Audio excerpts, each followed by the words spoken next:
In order to defeat the Central Powers on the battlefield, the United States' attention was first directed towards the Navy. In April 1917, German submarines sunk more than 870,000 tons of vulnerable Allied shipping. Incoming! Terrible.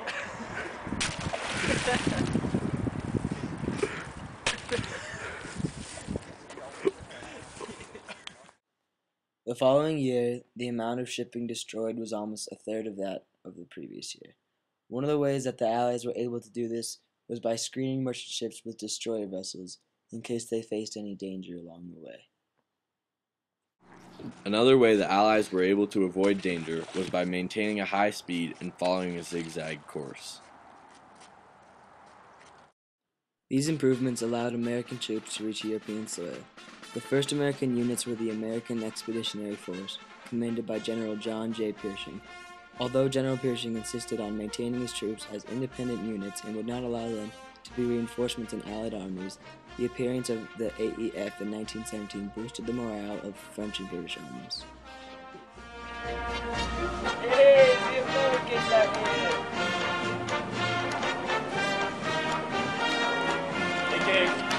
Yes!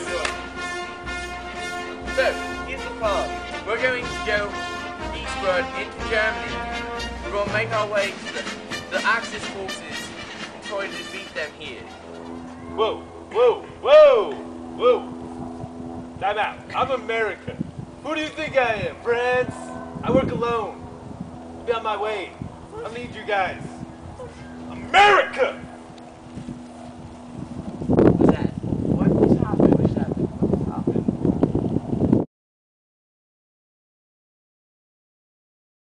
The Americans did not see battle until March 1918 when the Germans launched an offensive on a march towards Paris.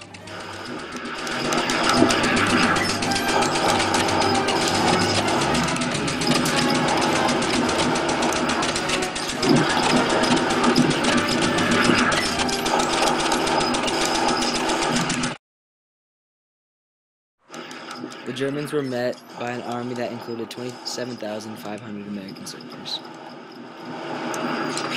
We're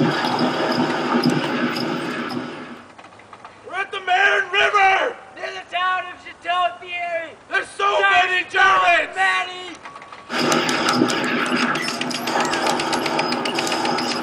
Oh, we gotta go!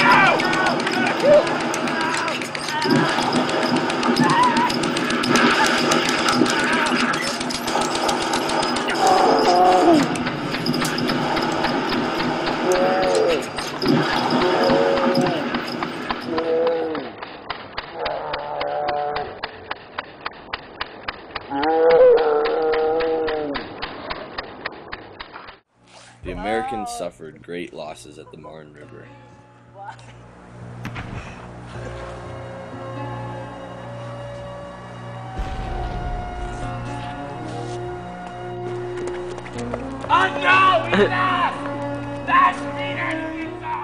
Although the U.S. suffered high losses, they were able to drive the Germans back. The next July, the German army launched a second march on the Marne River where they were met by 85,000 Americans. The Americans were again able to drive the Germans back.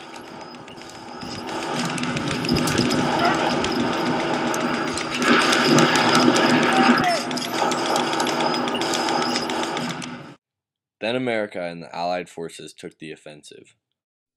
After defeating a German army between Rheims and Soissons, an army including 500,000 Americans wiped out a German army southeast of Verdun.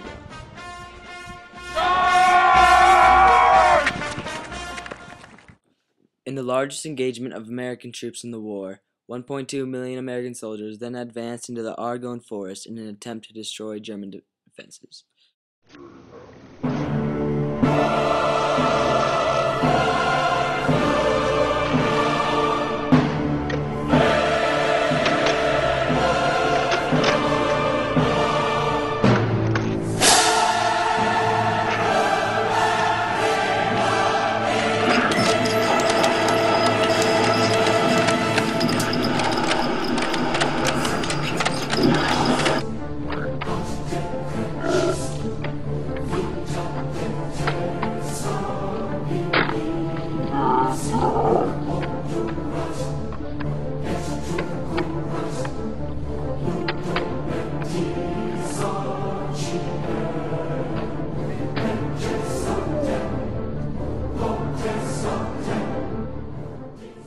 In a month of horror in which the U.S. suffered over 100,000 casualties, the Allied forces finally broke through the German defenses and caused them to surrender.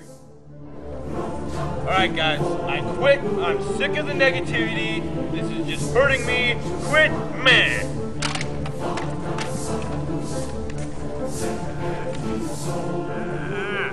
Go away, I quit, man. After the war, Germany's society was shaken to the core. Millions faced starvation and were upset about the useless sacrifices they had made during the war. The world was not at peace, and Woodrow Wilson devised a plan of his own to restore peace in the world. Ladies and gentlemen, Woodrow Wilson here. I devised a plan called the 14 Points Plan, in which peace between the nations who fought in this war will be negotiated in the open. In my plan, the freedom of the seas will be guaranteed in peace and in war times. The barriers to international trade will be brought down.